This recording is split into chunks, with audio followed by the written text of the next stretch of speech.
We'd gone up to see the Clash at one of these. It was a two-nighter at a cinema that was run by Pakistanis evidently, and it was a whole the sort of gourmet meal. What was punk rock then? It was supposed to be Susie and the Banshees, the Buzzcocks, the Clash headlining both nights.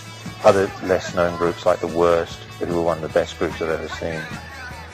But it was all a setup. We'd gone up to see the group, and the place was just completely closed.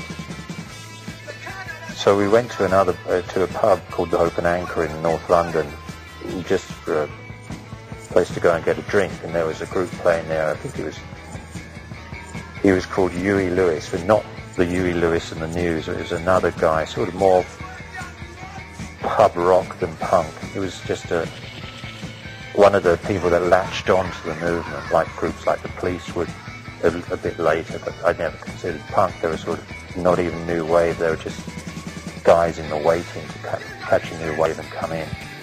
And it was that night I saw this guy walking around the audience with a grey Royal Air Force flight jacket on with on the back Phantoms of the Clash, and I thought that looks really like Joe Strummer, and it turned out to be Joe Strummer. I said hello, said that we'd come up to see them, and he said, well, that was never confirmed. It was just these guys trying to get people along to see what was, I guess, Bollywood films, and con a load of people into. Once they took a look at us, they closed the place down. They weren't expecting the type of people to turn up. So he was there to see the show as well, and that was the first show. I ended up, in exchange for a set of Ernie Ball heavy gauge electric guitar strings, buying Joe Strummer a pint of lager. I think that was the deal. He said, can you buy me something to drink? I'll give you these in exchange. That was the first punk rock thing, whenever that was. Late 76, early 77. All these years on, after 1977, it was a great learning period. I wouldn't like to revisit it at all, and I get a bit sick reading of the sort of this nostalgia that goes on about punk now. But to look back that far when you're 20, 21 years old, and I'm now 48, pushing 49, is a little creepy, I have to say. I don't ever think about it, but it taught me everything of how to survive in the music world.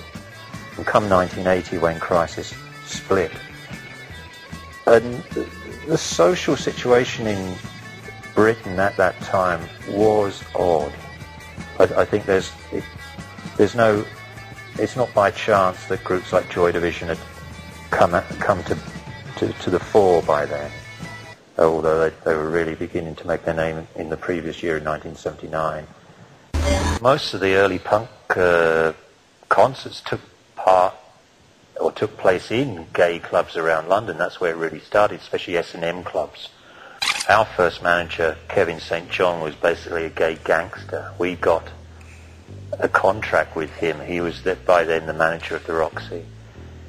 And we got that contract not just because he thought we were a good group that would pull the crowds, but he fancied our lead singer at the time. And he wanted to talk to him alone. We remember that evening when the contract was signed. And of course our suspicions about our manager liking our lead singer were confirmed after our lead singer came out of the office. So everything sort of was along those lines. And one night we turned up early. It was a Sunday night. We caught the train up to Waterloo Station with our equipment, which we walked across the bridge with. We didn't have a van that evening. So it was all part and parcel of this real ethos of being just getting by. And looking back on it, it's quite romantic and makes a good story, but we probably didn't like it too much at the time, humping amplifiers and guitars across one of the bridges into which linked Waterloo Station to Covent Garden, where the club was situated. But we got there, knocked on the door, and interrupted a gay gangster evening. People were dressed in leather trilbies, pink shirts with unfashionably wide collars. Most of them were in their 50s and 60s. It was like a scene from Performance. And we were not welcome. They didn't know how we were going to take it, but we were very cool about everything. However, we were ushered downstairs to where the groups played anyway, and then a guard was sent down who promptly pulled a handgun from inside his jacket and slammed it on the bar and stared at us for the remainder of the evening whilst the party upstairs came to a close and they emptied out whoever else was in there, whoever we shouldn't see. And the evening was geared up for the show downstairs, but fortunately not everyone left from upstairs, and these two guys came down looking like they were from the London equivalent of The Sopranos, who were in their late 50s, 60s, and took a fancy to the lead singer of the support group, who were then called Raped, and basically jumped on stage, pulled his trousers down and tried to fuck him while the show was going on. It was one of those beautiful moments I think could only happen during those punk days.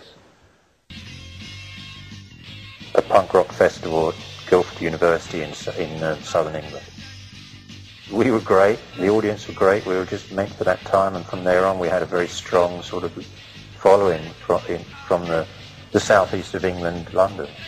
It started immediately. If you were there at the first thing, you were doing these things, you got that audience, you got that obsessive fan base. First label was a small independent label that was started by a South London action group. I think it was called Action Group Records, which was really they'd seen us on a number of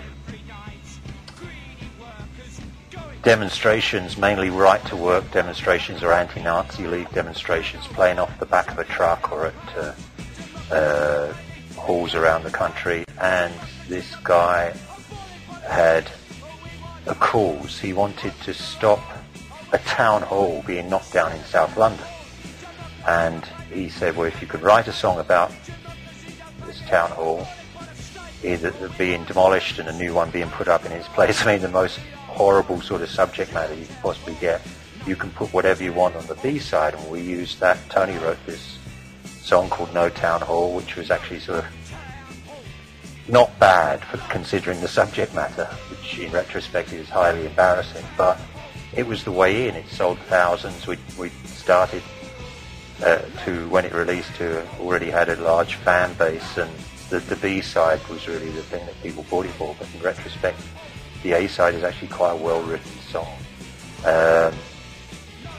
And that was the way in. And after a while, when whatever had happened regarding the decision to the building or the destruction of this particular town hall in South London, the guy said that we can have the rights to the single and you can do whatever you want with it. But in the meantime, we'd already gained a session with the BBC by the John Peel Show, the DJ that's recently died.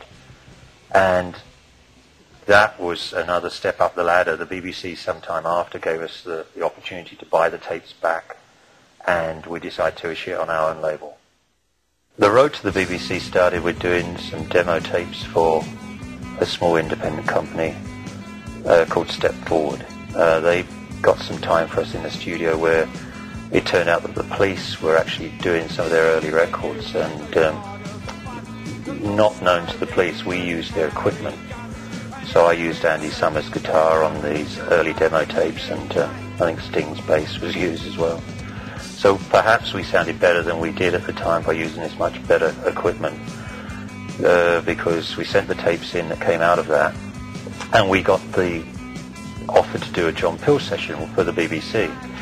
So you're given a date, you turned up at these massive studios in Maida Vale in North London, and straight away the difference was obvious. They had helpers there to get the equipment out of the van, to help you set up in the studio. The studios were massive. They were keen to make you feel comfortable. It was very, for the first time in our experience of, the oldest of us was 22, the youngest 17 or 18, had been treated like this, that we weren't being treated like an inconvenience.